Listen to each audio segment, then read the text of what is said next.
Few कैसे हैं आप सभी लोग। उम्मीद करता हूँ आप सब बहुत अच्छे होंगे, बहुत अच्छे तरीके से आपकी पढ़ाई चल रही होगी। मोटिवेट रहिए लाइफ में। अब तो एजुकेशन मिनिस्टर भी रिज़ाइन कर चुके हैं, तो उम्मीद है कुछ बेहतर होगा। और करंट इलेक्ट्रिसिटी फार्मूला रिवीजन हम देखेंगे, फटाफट समझेंगे। उससे आपके MCQ, fill the blanks, match the column, one word और थोड़ा बहुत कॉन्सेप्चुअल नॉलेज गेन करने में आपको मदद मिलेगी। पहला टॉपिक है करंट इलेक्ट्रिसिटी। करंट का मतलब होता है rate of flow of charge. ठीक है, मान लीजिए बॉडी ए है और ये बॉडी बी है। एक बॉडी पॉजिटिवली चार्ज है और एक बॉडी नेगेटिवली चार्ज है। जो पॉजिटिवली चार्ज है उसका पोटेंशियल लो हाई होगा, जो नेगेटिवली चार्ज है उसका पोटेंशियल लो होगा। और इलेक्ट्रॉन लो पोटेंशियल से हाई पोटेंशियल की ओर जाते हैं। यही करंट है। यही क्या है? करंट। करंट कैसी क्वांटिटी है? स्केलर क्वांटिटी है। इलेक्ट्रॉन इधर से इधर जा रहे हैं तो करंट का डायरेक्शन इलेक्ट्रॉन के डायरेक्शन के जस्ट अपोजिट होगा। करंट एक स्केलर क्वांटिटी है, इसके पास डायरेक्शन होता है, कंफ्यूज मत होइएगा। और डायरेक्शन ऑफ फ्लो जो होगा करंट का, वो इलेक्ट्रॉन के जस्ट अपोजिट होगा। ठीक है, और किसी भी मेटालिक कंडक्टर में करंट जाते हैं due to free electron. Free electron की वजह से ही करंट फ्लो होता है। ठीक है, SI यूनिट होती है एम्पियर करंट की। और सारे जो फैक्ट हैं ये I equal Q upon T। Q क्या है? चार्ज। T क्या है? टाइम। I क्या है? करंट। किसी भी फार्मूले में आपको ये पता होना चाहिए कि वो दिखा क्या रहा है। ठीक है, और क्वांटाइजेशन ऑफ चार्ज का फार्मूला होता है Q इक्वल NE। तो आप Q की जगह पे NE पुट कर सकते हैं, तो I equal NE upon T हो जाएगा। यहाँ पे आपका E क्या है? इलेक्ट्रॉन। T है नंबर ऑफ इंटीजर्स है। और इलेक्ट्रॉन, एक इलेक्ट्रॉन में कितना चार्ज होता है? 1.6 इंटू 10 की पावर माइनस 19 कूलम। ठीक है, और जब किसी भी कंडक्टर में पोटेंशियल डिफरेंस होगा तभी इलेक्ट्रॉन मूव करेंगे from low potential to high potential. ठीक है, तो ये क्लियर हुआ होगा आपको ये टॉपिक। अब हम दूसरे की ओर चलते हैं। दूसरा हमारा है करंट डेंसिटी। करंट डेंसिटी को हम जैसे दिखाते हैं, current flowing through unit area of cross section, वो करंट डेंसिटी कहलाता है। J equal I upon A होता है। I क्या है? करंट है। A क्या है? एरिया। करंट डेंसिटी एक वेक्टर क्वांटिटी है और इसका डायरेक्शन जिधर पॉजिटिव चार्ज आते हैं उधर ही होता है, direction of flow of positive charge. ठीक है, करंट की यूनिट हो जाएगी एम्पियर और एरिया की हो जाएगी metre square. I equal formula होता है Q upon T। J equal होता है I अपान A। तो अगर हम I के जगह पे Q अपान T रख देंगे तो T कहाँ जाएगा? नीचे। और J इक्वल हो जाएगा Q upon AT। Q upon AT।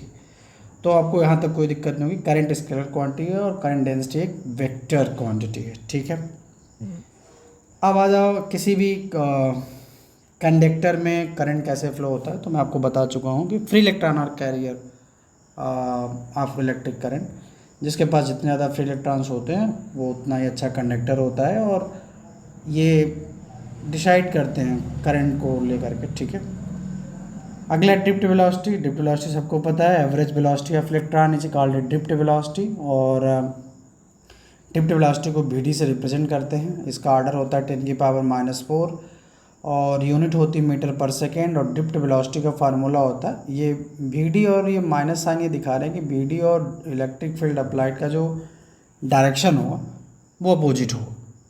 क्या होगा? अपोजिट होगा।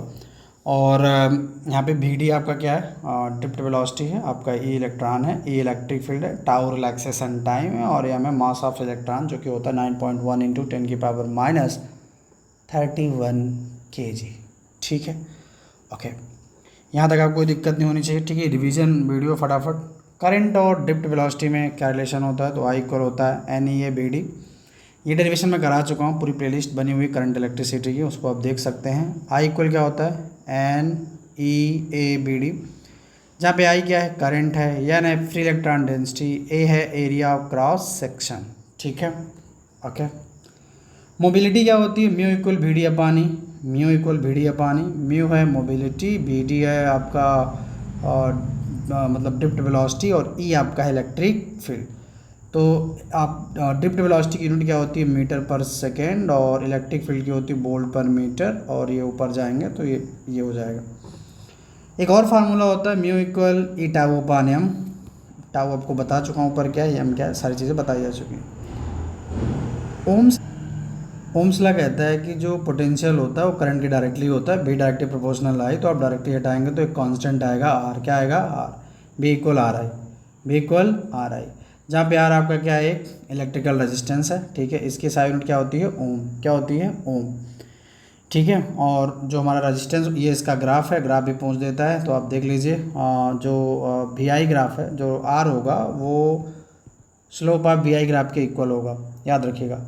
Bye Ohm's law resistance of conductor R equal slope of VI graph या 1 स्लोप ऑफ IV ग्राफ, ठीक है। आर इक्वल क्या होगा, स्लोप, ठीक है, ऑफ VI ग्राफ, ठीक है। लेकिन अगर आप IV लिखते हैं तो 1 लिखना पड़ेगा, ठीक है, उल्टा हो जाएगा। फिर जो हमारा टेम्परेचर, ओम्स लॉ की कुछ लिमिटेशन है, और लिमिटेशन ऐसी कि temperature should be constant, temperature अब कांस्टेंट होना चाहिए, और no strain is produce in the conductor, conductor में स्ट्रेन प्रोड्यूस नहीं होना चाहिए। रेजिस्टेंस का फार्मूला क्या होता है, M/NA² टाउ LA। L क्या है, लेंथ, A क्या है, एरिया, M क्या है, मास, ठीक है, N क्या है, number of electron density, E है इलेक्ट्रॉन, टाउ रिलैक्सेशन टाइम। तो इससे आप ये बता सकते हैं कि रेजिस्टेंस किस किस फैक्टर पर डिपेंड करता है। जैसे लेंथ के डायरेक्टली होता है, वायर जितना लंबा होगा रेजिस्टेंस भी उतना ज़्यादा होगा। एरिया ऑफ क्रॉस सेक्शन के इन्वर्सली रिलेट करता है, थिकनेस जितनी ज़्यादा होगी वायर की, उसका एरिया ऑफ क्रॉस सेक्शन उतना ही ज़्यादा होगा, उसका रेजिस्टेंस उतना ही कम होगा। रेजिस्टेंस जो है नंबर ऑफ फ्री इलेक्ट्रॉन के इन्वर्सली होता है। अगर किसी भी कंडक्टर के पास ज़्यादा फ्री इलेक्ट्रॉन्स हैं तो याद रखिएगा उसका रेजिस्टेंस कम होगा, और टेम्परेचर बढ़ाने पे आपका रेजिस्टेंस भी बढ़ेगा, ठीक है। और याद रखिएगा अगर हम किसी तार की लंबाई को n टाइम्स इंक्रीज़ करते हैं, कितने टाइम्स, n टाइम्स इंक्रीज़ कर देते हैं, तो उसका रेजिस्टेंस जो होगा n² टाइम्स बढ़ जाएगा। कितने टाइम्स बढ़ जाएगा, n² टाइम बढ़ जाएगा। और जो सेमी कंडक्टर होते हैं, जब हम टेम्परेचर बढ़ाते हैं तो उनकी कंडक्टिविटी बढ़ती है, तो उनका रेजिस्टेंस घटेगा। जो सेमी कंडक्टर होते हैं, अगर हम टेम्परेचर बढ़ाएंगे तो उनकी कंडक्टिविटी बढ़ेगी, और जिसकी भी कंडक्टिविटी बढ़ेगी सीधी सी बात है उसका रेजिस्टेंस घटेगा, ठीक है।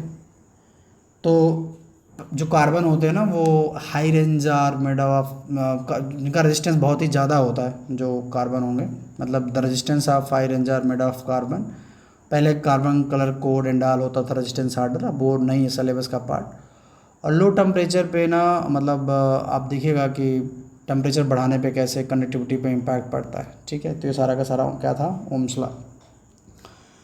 फिर electrical conductance J equal 1/R, the reciprocal of resistance is called electrical conductance. इसकी यूनिट हो जाएगी ओम इनवर्स। आर इक्वल होता है B/I, तो आप आर की जगह पे B/I रख दीजिए, आई चला जाएगा ऊपर, तो जी इक्वल हो जाएगा I/V, ठीक है। और Ohm's law is valid only for the metallic conductor, Ohm's law सिर्फ मेटालिक कंडक्टर के लिए वैलिड होता है, ठीक है, याद रखिएगा। जैसे आपके जो एक होता है ओमिक, एक होता है नॉन ओमिक। दुनिया के जितने सारे कंडक्टर हैं वो ओमिक में आएंगे, और जो इलेक्ट्रोलाइट्स हैं और डायोड हैं, ट्रांजिस्टर हैं, ये सारे के सारे नॉन ओमिक में आएंगे, जो इलेक्ट्रॉनिक्स वाले हिस्से में आपको पढ़ने को मिलेंगे। तो नॉन ओमिक क्या है, जो ओम्स लॉ फॉलो नहीं करते, और ओमिक वो हैं जो ओम्स लॉ फॉलो करते हैं, ठीक है, ओके। स्पेसिफिक रेजिस्टेंस क्या है, स्पेसिफिक रेजिस्टेंस होता है R डायरेक्टली प्रोपोर्शनल L, या अभी आपको ऊपर बता चुका हूँ, तो सारे कंबाइन करके लिख दोगे तो R इक्वल हो जाएगा ρL/A, ठीक है। यहाँ पे जो रो है वही स्पेसिफिक रेजिस्टेंस है। इसकी यूनिट होती है ओम इंटू मीटर, ये आपकी रिवीजन क्लास है, याद रखिएगा, ओम इंटू मीटर। और स्पेसिफिक रेजिस्टेंस जो हमारा होता है वो मटेरियल प्रॉपर्टीज़ है किसी भी कंडक्टर की। कैसी प्रॉपर्टीज़ है, मटेरियल प्रॉपर्टीज़ है, ठीक है। फिर ये other form of Ohm's law, ये जे इक्वल सिग्मा ई, ठीक है। आपका इलेक्ट्रिक फील्ड है, आपका सिग्मा मतलब जे क्या है, करंट डेंसिटी है, और इलेक्ट्रिकल कंडक्टेंस को दिखा रहा है, ई इलेक्ट्रिक फील्ड है, तो याद रखिएगा। इसे other form of Ohm's law simple way पे बोलते हैं। इलेक्ट्रिकल कंडक्टिविटी या सिग्मा इक्वल फार्मूला तो 1/ρ, और जो भी रो का फार्मूला रो की जगह पे रख दीजिए, जो नीचे ऊपर आ जाएगा, तो सिग्मा इक्वल हो जाएगा L/RA, और जो इसकी यूनिट होती है जस्ट इसकी उल्टा यूनिट हो जाएगी। रजिस्टिविटी और इलेक्ट्रॉन मोबिलिटी में क्या रिलेशन होता है, तो रो इक्वल होता है 1/NE/μ, ठीक है। Relation between resistivity and electron mobility, rho equal होता है NE/μ। टेम्परेचर कोफिशिएंट की बात चल रही है, इसमें NCERT के आपके 3 न्यूमेरिकल्स हैं एक एक्सरसाइज में। ये फार्मूला आपको पता होना चाहिए। अल्फ़ा इक्वल होता है R - R0 T0, ठीक है, या T2 - T1 कर लो, R1 R2 में मान लो, कोई दिक्कत नहीं है। इसकी यूनिट होती है पर डिग्री सेल्सियस। क्या होती है, पर degree Celsius. Electrical energy and power, तो H equal B I T. ये कैसे आते हैं आपको ज़्यादा डिटेलिंग में पढ़ना है तो इसकी प्लेलिस्ट बनी हुई वहाँ पे जाके देख लीजिए। अभी बस आपको फार्मूला रिकॉल करना है, H equal I square R T और H equal V square T upon R. ठीक है। पावर का फार्मूला होता है voltage into current, voltage into current, power की यूनिट होती है वाट। ओम्स ला लगा दो, बी इक्वल आई आर, तो आपको ये फार्मूला मिल जाएगा आई स्क्वायर आर। और एक मिलेगा पी इक्वल, जब आप आई की जगह पे वैल्यू रखेंगे आई की जगह पे, तो पी इक्वल हो जाएगा V square upon R. Power और रेजिस्टेंस आपके इन्वर्सली रिलेट करते हैं। ठीक है, तो आप समझदार हैं, अगर कोई चीज़ इन्वर्सली रिलेट करेगी तो क्या होगा। इंटरनल रेजिस्टेंस ऑफ सेल, जो सेल के इंटरनल मतलब ऑब्स्ट्रक्शन क्रिएट करे करंट को फ्लो होने में, उसे हम इंटरनल रेजिस्टेंस ऑफ सेल बोलेंगे। और प्राइमरी सेल होता है, सेकेंडरी सेल होता है। सेकेंडरी सेल की जो केमिकल रिएक्शन है रिवर्सिबल होती है, प्राइमरी सेल की जो केमिकल रिएक्शन है वो इरिवर्सिबल होती है। सेल एक डिवाइस है जो केमिकल एनर्जी को इलेक्ट्रिकल एनर्जी में कन्वर्ट करता है। तमाम जानकारियाँ EMF, electromotive force, terminal voltage. ठीक है, तो यहाँ पे बस फार्मूला देख लीजिए, ये सब आपको पता होना चाहिए। स्मॉल आर इक्वल होता है, स्मॉल आर इंटरनल रेजिस्टेंस है, कैपिटल आर एक्सटर्नल रेजिस्टेंस है। Small R equal capital R E upon भी माइनस वन। ठीक है, ये आपका इंटरनल रेजिस्टेंस का फार्मूला है। और भी इक्वल होता है E minus I R. E minus क्या होता है, आई आर। तो भी आपका ये टर्मिनल वोल्टेज का फार्मूला है। भी है आपका पोटेंशियल, ये है आपका ईएमएफ, आई आपका करेंट और आर आपका है रेजिस्टेंस। थोड़ा आपको स्पीड मेरी ज़्यादा लग रही होगी, तो मैं ये चाहता हूँ कि आप कम टाइम में ज़्यादा से ज़्यादा रिवीजन कर सकें। ठीक है, पूरा चैप्टर आपको 10 मिनट में रिवाइज हो जाए। कॉम्बिनेशन ऑफ सेल, तो इसका एक सीरीज कॉम्बिनेशन होता है, तो आई इक्वल फार्मूला हो जाएगा N E upon R plus N R, N E upon R plus N R. Parallel का फार्मूला हो जाएगा M E upon M R plus R, capital R. ठीक है, एक है Kirchhoff law, KCL, Kirchhoff current ला।